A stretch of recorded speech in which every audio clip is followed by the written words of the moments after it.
ಚರೆಯುತ್ತಿರುವ ಇವಳ ಕೇಶರಾಶಿ ದಾಳಿಂಬೆ ಪಾದ ಬೀಜದಂತಿರುವ ಇವಳ ದಂತಪಂಕ್ತಿಗಳು ಪರಿಮಳದ ತಾವರೆಯ ಮೊಗ್ಗಿನಂತಹ ಇವಳ ಭುಜಗಳು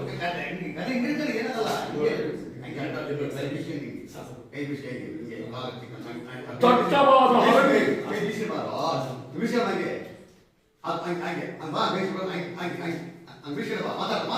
ದಟ್ಟವಾದ ಅರಣ್ಯದಲ್ಲಿ ಸ್ವೇಚ್ಛೆಯಿಂದಿರುವ ಮೃಗರಾಜ ಸಿಂಹನ